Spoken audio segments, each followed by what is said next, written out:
A paz, quero compartilhar com os irmãos um pensamento a respeito sobre oração. No vídeo anterior eu falei um pouquinho sobre oração e eu quero expressar aqui um pensamento que está em Mateus capítulo 6, Evangelho do Senhor Jesus Cristo, Mateus capítulo 6, verso 5 até o verso 15. Eu não vou ler todo esse versículo, senão seria um pouco longo, o vídeo, mas eu quero que você venha depois me acompanhar.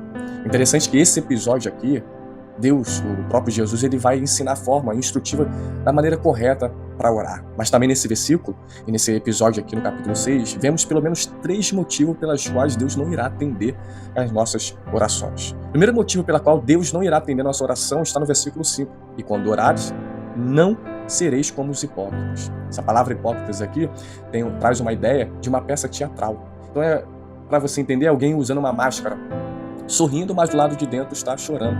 Não tem como fazer uma oração como hipócrita, porque Deus, ele conhece o nosso coração. A oração tem que ser na sinceridade. A segunda forma pela qual Deus não irá atender está no versículo 7. E orando, não useis de vãs repetições como os gentios.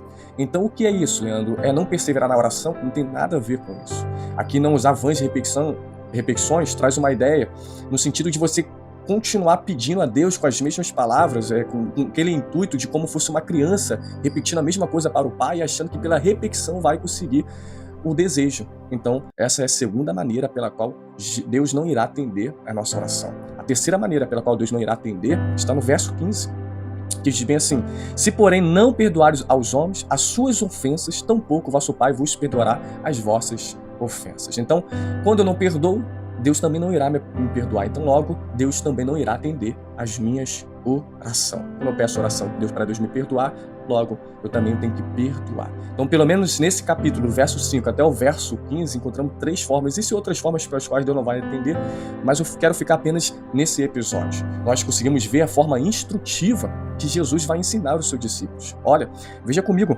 Portanto, vós orareis assim: Pai nosso que está no céu, santificado seja o teu nome. Venha o teu reino e faça a tua vontade, assim na terra como no céu.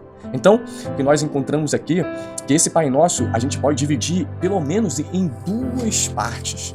A primeira parte, a gente vê que está ligada à vontade de Deus, está ligada ao reino de Deus. A segunda parte está ligada às nossas necessidades.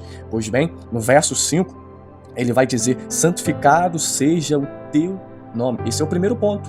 Então a primeira oração, ela começa glorificando a Deus, exaltando a Deus. A segunda, que venha o teu reino. Então é o governo dele sendo estabelecido, é a vontade dele sendo estabelecida. E o terceiro ponto é que faça a tua vontade. Eu disse isso no vídeo anterior, repito: quando nós oramos, não podemos colocarmos Deus na posição de servo para realizarmos as nossas vontades.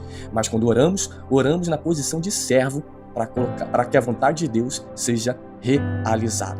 Depois desses 3 passos ou 3 pontos instrutivos de Jesus, aí que vem as nossas necessidades, trazendo uma reflexão, um pensamento que as nossas necessidades não podem estar acima da vontade de Deus. Aí ele continua: pão nosso de cada dia, perdoa nossas ofensas e nos livra. Não nos deixe cair em tentação, ou, em resumindo, como fosse proteção. Então é o pão nosso, é o perdão e proteção. São esses 3 pontos da necessidade do ser humano que não pode estar acima da vontade de Deus. Então a forma instrutiva pela qual Jesus inicia orando, ensina os seus discípulos a orar é essa: é que a vontade dele venha a ser realizada, é que a vontade dele venha a ser prevalecida em nossas vidas. Como está escrito em Mateus capítulo 6, onde ele vai dizer que buscai primeiro o reino do céu